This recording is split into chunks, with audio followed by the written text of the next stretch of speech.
Good morning students. आज का हमारा टॉपिक है पर्यावरण शिक्षा के उद्देश्य, ऑब्जेक्टिव ऑफ एनवायरमेंटल एजुकेशन। पर्यावरण शिक्षा, जैसा हमने इसका अर्थ लास्ट क्लास में पढ़ा था कि जन सामान्य को पर्यावरण के संबंध में दी जाने वाली शिक्षा पर्यावरण शिक्षा कहलाती है। तो इसके प्रमुख उद्देश्यों की बात करें तो इसका सबसे पहला उद्देश्य है जागरूकता, अवेयरनेस। पर्यावरण शिक्षा के द्वारा व्यक्ति और सामाजिक समूह में पर्यावरण तथा उससे संबंधित समस्याओं के प्रति जागरूकता और संवेदनशीलता विकसित की जाती है। जैसे ही व्यक्ति जागरूक हो जाता है, वह पर्यावरण के प्रति और उससे संबंधित समस्याओं जैसे जनसंख्या विस्फोट, पर्यावरणीय असंतुलन, विभिन्न प्रकार के प्रदूषण आदि के प्रति संवेदनशील हो जाता है और इन समस्याओं को दूर करने का प्रयास करने लगता है। इसलिए पर्यावरण शिक्षा का मुख्य उद्देश्य व्यक्ति एवं समाज को पर्यावरण के प्रति जागरूक बनाना है। पर्यावरण जागरूकता में ज्ञानात्मक पक्ष का विकास किया जाता है। व्यक्ति को पर्यावरण से संबंधित समस्याओं से संबंध के बारे में जानकारी दी जाती है और उसके प्रति उसको जागरूक किया जाता है। सेकंड उद्देश्य है इसका ज्ञान, नॉलेज। पर्यावरण शिक्षा के द्वारा व्यक्ति, सामाजिक समूह और समुदाय को पर्यावरण एवं उससे संबंधित विभिन्न प्रकार की समस्याओं के बारे में सूचना दी जाती है, जानकारी दी जाती है और कुछ आधारभूत समझ विकसित की जाती है और उसमें मनुष्य की भूमिका सुनिश्चित की जाती है।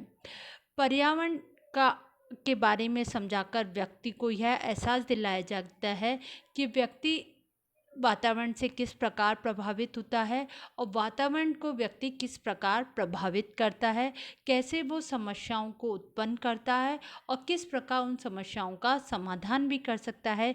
इनका ज्ञान पर्यावरण शिक्षा के अंतर्गत करवाया जाता है। पर्यावरण शिक्षा का तीसरा उद्देश्य है अभिवृत्ति का विकास करना, एटीट्यूड डेवलपमेंट। पर्यावरण शिक्षा के अंतर्गत व्यक्ति एवं सामाजिक समूह को यह बताया जाता है कि वास्तव में विभिन्न प्रकार की पर्यावरण समस्याएं, प्राकृतिक आपदाओं के पीछे क्या कारण है, ऐसी घटनाएं क्यों हो रही हैं, मानव की ऐसे कौन से क्रियाकलाप हैं जिनके कारण ये घटनाएं होती हैं और इन घटनाओं को होने से कैसे रोका जा सके।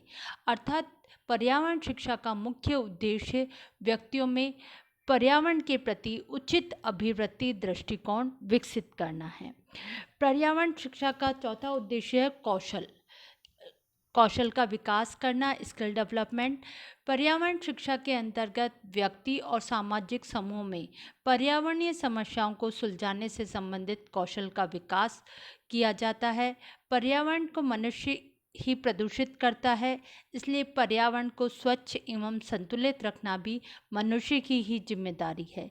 इसके लिए उसे विभिन्न उपाय व कौशल सीखने होते हैं और पर्यावरण शिक्षा के अंतर्गत इन कौशल का विकास मानव में किया जाता है। फिफ्थ पॉइंट है इसका सहभागिता, पार्टिसिपेशन।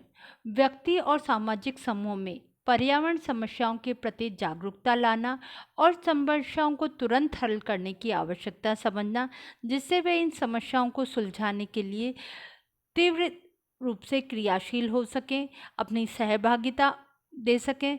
सहभागिता का अर्थ ही है कि क्रियाशील होकर विभिन्न प्रकार की गतिविधियां करना, विभिन्न प्रकार की सेमिनार, वर्कशॉप, वृक्षारोपण, अपनी बस्तियों की सफाई करना, जलाशयों की सफाई करना और पर्यावरणीय समस्याओं को उत्पन्न होने से रोकने में भागीदारी निभाना पर्यावरण शिक्षा का उद्देश्य है। इसका लास्ट उद्देश्य है मूल्यांकन योग्यता, इवैल्यूएशन एबिलिटी डेवलप करना।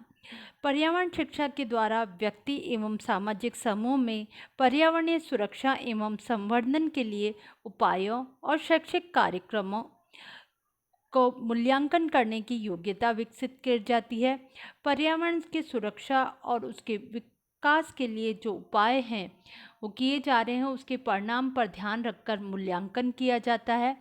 अगर मूल्यांकन के लिए निर्धारित लक्ष्य पूर्ण नहीं हो पा रहा तो क्या ऐसे और उपाय किए जाएं जिससे कि पर्यावरण संतुलित हो सके, असंतुलन को दूर किया जाए।